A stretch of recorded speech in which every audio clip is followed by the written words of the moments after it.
Hi! Hello, you beautiful people. For those of you that don't know, my name is Alexis. I've been wanting to start an AuthorTube channel for a really long time now, and I finally decided to just shut up and do it. So one thing that I really wish there was more content on is revision, and not just people talking about what changed for them, but actual tips and things you can do and what works for them and things like that. So I made a list of 5 revision tips that really helped me out, and I'm gonna share them with you today. Okay, tip number 1, and it might sound basic, but this is what works for me. Color code, baby. I'm so serious, okay? Yes, it sounds very simple, but if you're a visual learner like me, there is something really satisfying and clarifying about being able to literally see, well, okay, you know, I started a sentence with their name 3 times, or oh, okay, I've repeated this word 6 times in the last 2 pages. There's just something very palpable about being able to actually see what's going on. Here are a couple of things that I use colors for. And then if I have the color, I'm just gonna show you what color that I use. You can use whatever color you want. I just think, I don't know, like a fun little fact about me. This is the color that I use for blah, blah, blah. Okay, anyways. Okay, repeat words, yellow. This one is yellow because this tends to be my major problem when I'm working through a first draft. For example, if there's an object like a sink and there's an action going on with the sink, I will repeat the word sink over and over and over again versus describing the water or the sound or the feeling of what's happening. Does that make sense? So yellow I use for repeated words. I would say within a chapter, or especially on the page though, but if I also notice I've said something repeatedly within a chapter, it goes in yellow. Okay, next up we have purple. Purple I use for showing versus telling and or things that I just don't like. And the reason why I do that is because I do like the color purple and I want to change that sentence from something that I don't like into something that I do like. Is that silly and ridiculous? Yes, yes it is. But that's what I do, and maybe something silly like that can work for you too. Next, I use blue, and I use blue for sentence structure. I don't know why, but blue just gives me like English structure, sentence vibes. Do you know what I mean? Like, you know how when everyone thinks, oh, you know, math is this color, science is this color, blah, blah, blah, blah, blah. Okay, English, blue, or purple. But blue or purple, okay? I think blue is like very structured. Like I would also accept blue for if you're taking like a medical class, but English and medical stuff I feel like is blue. Anyways, sentence structure is blue. So for example, if I don't have a lot of variation in a paragraph, all of the sentences are very short or they all start with the same noun like or pronoun like he did this, he did that, blah, blah, blah. Or I can't think of a random name. Max. Max sat down. Max ate the banana. Max poured his cereal down the drain. Okay, if I'm using Max so many times, if I use the same word over and over, it's blue. Okay, moving on. Next up is pink. Pink is actually my favorite color, but I use this for something that's very bad, which is crutch words. So for example, there might not be very many of that word in one chapter, but if you look throughout the whole manuscript, it's used a lot. Here are a couple of mine. Fuck. Can you cuss on AuthorTube? Is that okay? Is that all right? Fuck, okay? I tend to have a lot of characters that are very voicey and don't mind cussing, so the F-bomb is definitely one of those.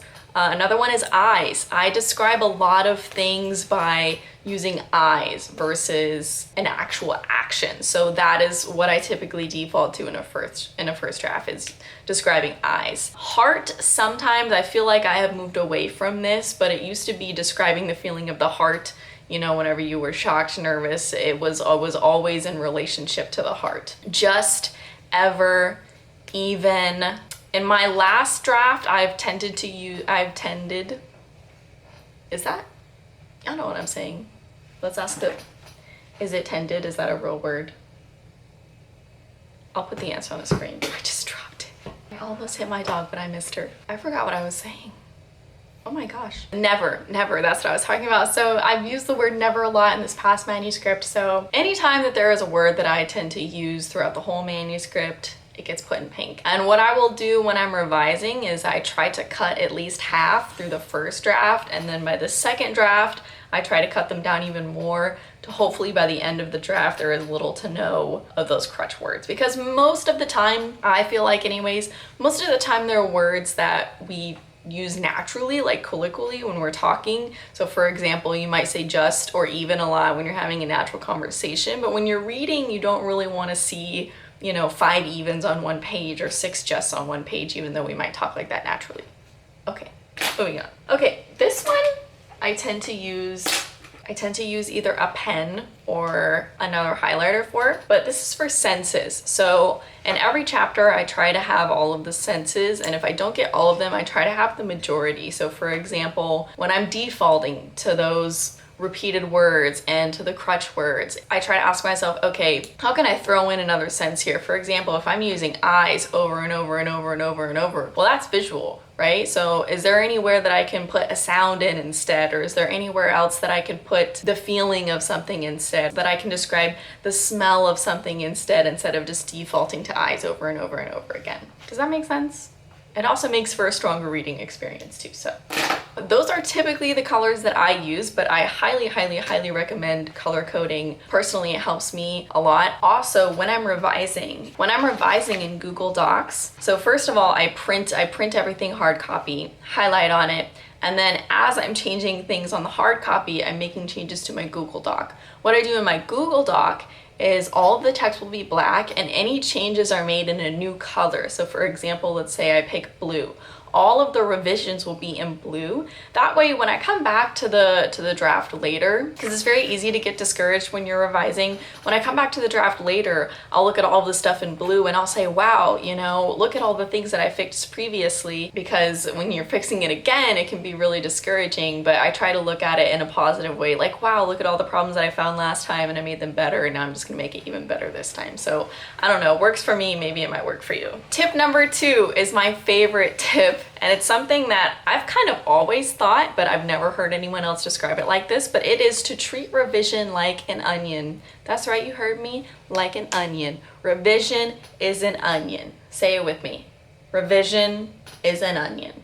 Okay? The reason why I say that is because when I'm revising, I feel like when I look at all of the stuff that's wrong in the beginning and I see, you know, all my highlighted colors everywhere and I'm just like, oh my gosh, look at all the stuff that's wrong with it. It's terrible, right? That's just peeling back that first layer. So for example, when I come back in for the second round of revisions, I might be like, oh my gosh, you know, I didn't even notice that I did X, Y, and Z because I was so busy worried about A, B, and C over here during the first layer of the onion.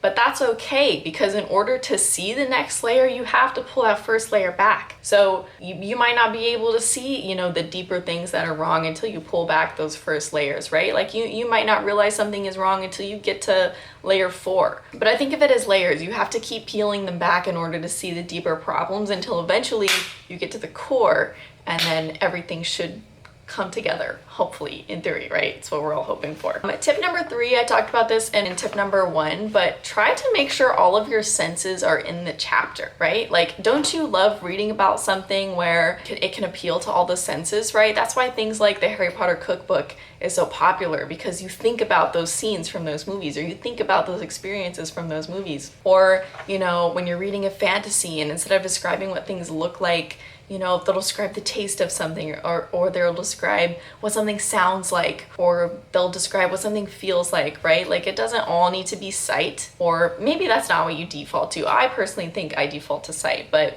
try to include all the senses in your draft, because personally, when I'm reading, I think it ends up being a lot better. Number 4, okay, this one's kind of long, but treat each opening line of your chapter with the same importance that you would treat the first line of the manuscript. Does that make sense? Because every chapter is a mini story within your large story, right? So you want to grab the reader just as much on chapter 30 on page 50, just as much as you do on page 1, right? Because you can lose a reader's interest at any point in the story, right? How many stories have you personally DNF'd? How many books could you personally not finish? How many times have you thought, you know, I really liked it in the beginning, but I just don't think I can finish this, right? You do not want someone to think that about what you wrote. So treat every single opening line of the chapter with as much seriousness as you would the very beginning of the book. Usually I will spend an entire day on this. I know that sounds a bit extreme, but usually I will take one day of revisions and I will go through the beginning of each chapter and I'll look at the chapter and I'll analyze what's going on there. I'll try to find a theme usually, and that doesn't necessarily mean it has to be something, you know, super intense, right? Like it might be this chapter is about school and the opening line is, I was always too poor to worry about education. You know, I was too busy trying to feed my family. And then you might end it with, but today I got an A, you know, something like that, where you can make it full circle and it's about what the chapter is about, but it's just as interesting to read in the opening line. Those were kinds of bad examples because I came up with it on the spot, but hopefully you get what I mean. Okay, number 5, my last tip is remember that a story is about conflict and each chapter has its own conflict within it. So each chapter should have its own issue, even if it's internal. It doesn't have to be an external issue, but each chapter should have its own situation going on, right? I feel like in middle school, we're all taught that classic diagram, right? Looks like this. Maybe I can pop a picture up, right? But it goes like beginning, the conflict, downfall, resolution, right? Now, that is typically true for the overall arc of your story, right? But each individual chapter is also gonna have something going on with it, right? Like if each individual chapter is gonna have something going on with it, right? Like all of these individual characters are going on their own journey as well. It's not just the main, you know, triangle that we're taught in middle school. The best example that I can give of this is when I was in college in theater class, we actually went over this during, I want to say it was a directing class, but they basically taught us, you know, you're taught this in middle school, but what a story really is most of the time, it's like a wave. Because you're not just gonna have bad points only at the conflict, right? You're not gonna have happy moments only during the rising action, right? You're not gonna have sad moments only during the downfall, right? You're gonna have a constant ebb and flow of happy moments and sad moments. So it's more of like a wave throughout the story. Does that make sense? So each chapter is just a little wave, okay? And then you ride in the wave until you finish that draft. Okay. There you have it. Those are my 5 tips for a messy draft. That's what I typically tend to do when I'm looking at my stories and I'm trying to revise. Hopefully some of this was helpful to you. If it wasn't and you don't do any of this, tell me in the comments what you do. I would love to learn new tips for how I can revise and make my revision process better in the future. Let me know if any of this was helpful and let me know if you do anything different in the comments. Have a good day, everyone. Bye.